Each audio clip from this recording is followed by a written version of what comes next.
ಇದೆಯಲ್ಲ ಯತ್ನಾಳ್ ವಾಗ್ದಾಳಿ. ನಾನಂತೂ ಕುಟುಂಬ ರಾಜಕಾರಣವನ್ನ ಮಾಡೇ ಇಲ್ಲ.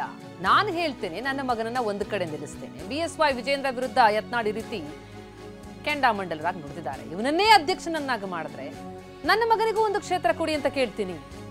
ನಿಮ್ಮ ಮನೆಯಲ್ಲಿ ಮೂವರಿದ್ದಾರೆ, ನಮಗೊಂದು ಕೊಡಿ. BSY ಮತ್ತು ವಿಜೇಂದ್ರ ವಿರುದ್ಧ ಯತ್ನಾಳ್ ಕೆಂಡಾಮಂಡಲರಾಗಿ ನುಡಿದಿರುವಂಥದ್ದು. ಅಂದ್ರೆ ಕುಟುಂಬ ರಾಜಕಾರಣ ಬೇಡ ಅನ್ನೋ ಅರ್ಥದಲ್ಲಿ ಮಾತನಾಡಿದ್ದಾರೆ. ಯಡಿಯೂರಪ್ಪ ಮತ್ತು ವಿಜೇಂದ್ರ ವಿರುದ್ಧ ಕೆಂಡಾಮಂಡಲರಾಗಿ ನುಡಿದಿರುವಂತಹ ಯತ್ನಾಳ್ ಅವರ ಕುಟುಂಬ ರಾಜಕಾರಣ ಆದ್ರೆ ಹಾಗಾದ್ರೆ ನಮಗೂ ಕೊಡಿ ಅನ್ನುವಂತಹ ಅರ್ಥದಲ್ಲಿ ಮಾತನಾಡಿದ್ದಾರೆ. ನಾಳೆ ನಾನು ಹೇಳ್ತೇನೆ, ನನ್ನ ಮಗನೂ ಒಂದು ಕಡೆ ನಿಂದಿರಿಸ್ತೀನಿ. ನಾನು ನನ್ನ ಮಗನ ತಯಾರು ಮಾಡ್ತೀನಿ. ಕುಟುಂಬ ರಾಜಕಾರಣ ಬೇಡತ್ತಿರಲ್ಲ. ಇವತ್ತು ನಾನಂತರೂ ಮಾಡಿಲ್ಲ. ನೀವು ಇವನೇ ಮತ್ತೆ ಅಧ್ಯಕ್ಷ ಮಾಡಿದ್ರೆ ನಾಳೆ ಹೇಳ್ತೇನೆ, ನನ್ನ ಮಗುಗೂ ಒಂದು ಕ್ಷೇತ್ರ ಕೊಡೋಪ್ಪ ಅಂತ ಹೇಳ್ತೀನಿ. ಯಾಕಂದರೆ ನಿನ್ನ ಮನ್ಯಾಗ 3 ಮಂದಿ ಅದಾರ, ನನಗೂ ಒಂದು ಕೊಡೋದು. ನಾಳೆ ನಾನು ಹೇಳ್ತೇನೆ, ನನ್ನ ಮಗನೂ ಒಂದು ಕಡೆ ನಿಂದಿರಿಸ್ತೀನಿ. ನಾನು ನನ್ನ ಮಗನ ತಯಾರು ಮಾಡ್ತೀನಿ. ಕುಟುಂಬ ರಾಜಕಾರಣ ಬೇಡತ್ತಿರಲ್ಲ. ಇವತ್ತು ನಾನಂತರೂ ಮಾಡಿಲ್ಲ. ನೀವು ಇವನೇ ಮತ್ತೆ ಅಧ್ಯಕ್ಷ ಮಾಡಿದ್ರೆ ನಾಳೆ ಹೇಳ್ತೇನೆ, ನನ್ನ ಮಗುಗೂ ಒಂದು ಕ್ಷೇತ್ರ ಕೊಡೋಪ್ಪ ಅಂತ ಹೇಳ್ತೀನಿ. ಯಾಕಂದರೆ ನಿನ್ನ ಮನ್ಯಾಗ 3 ಮಂದಿ ಅದಾರ, ನನಗೂ ಒಂದು ಕೊಡೋದು. ನಾಳೆ ನಾನು ಹೇಳ್ತೇನೆ, ನನ್ನ ಮಗನೂ ಒಂದು ಕಡೆ ನಿಂದಿರಿಸ್ತೀನಿ.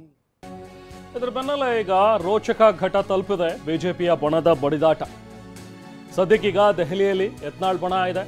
ಸಾಲು ಸಾಲು ಸಭೆಗಳನ್ನ ಮಾಡ್ತಾ, ಅಲ್ಲಿರುವಂತಹ ಹಿರಿಯ ನಾಯಕರನ್ನ ಭೇಟಿ ಮಾಡ್ತಾ ಸಾಲು ಸಾಲು ದೂರುಗಳನ್ನ ಕೊಡ್ತಾ ಇದ್ದಾರೆ. ಒಂದ್ ಕಡೆ ಕುಮಾರ್ ಬಂಗಾರಪ್ಪ, BL ಸಂತೋಷ್ ಅವರನ್ನ ಭೇಟಿಯಾಗಿದ್ದಾರೆ.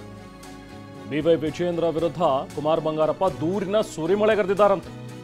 ವಿಜೇಂದ್ರರನ್ನ ಬದಲಾವಣೆ ಮಾಡಲೇಬೇಕು ಅನ್ನುವಂಥ ಒಂದು ಮನವಿಯನ್ನ ಕೂಡ ಮಾಡಿದ್ದಾರೆ.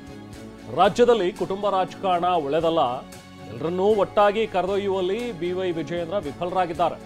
ಸೊ ಹಾಗಾಗಿ ಅವರನ್ನ ಪಕ್ಷದಲ್ಲಿ ರಾಜ್ಯಾಧ್ಯಕ್ಷ ಸ್ಥಾನದಲ್ಲಿ ಮುಂದುವರಿಸಬಾರ್ದು. ಈಗಾಗಲೇ BY ವಿಜೇಂದ್ರ ವಿರುದ್ಧ ಹಲವು ಪ್ರಕರಣಗಳು ಕೂಡ ಇವೆ. ಹೀಗಾಗಿ ಕಾಂಗ್ರೆಸ್ ವಿರುದ್ಧ ಹೋರಾಟಕ್ಕೆ ಹಿಂದೇಟಾಗ್ತಾ ಇದೆ.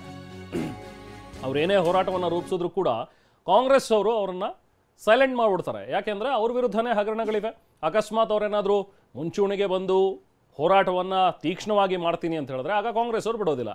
ಸೊ ಹಾಗಾಗಿ ಇದು ನಮಗೆ ಹೋರಾಟಕ್ಕೆ ತೊಡಕಾಗ್ತಾ ಇದೆ. ನಮ್ಮಲ್ಲೇ ಅಧ್ಯಕ್ಷರನ್ನಾಗಿ ಮಾಡಿ ಅಂತ ನಾವೇನು ಹೇಳ್ತಾ ಇಲ್ಲ. ಅಂದರೆ ನಾವೇನು ಇವಾಗ ಡೆಲ್ಲಿಗೆ ಬಂದಿದ್ದೀವಿ ಇಷ್ಟರಲ್ಲಿ ಅಥವಾ ನಮ್ಮ ಟೀಮ್ ಅಂತ ಹೇಳಿ ಗುರುತಿಸ್ಕೊಳ್ತಾ ಇರೋರು ನಮ್ಮಲ್ಲೇ ಮಾಡಿ ಅಂತ ಹೇಳಲ್ಲ.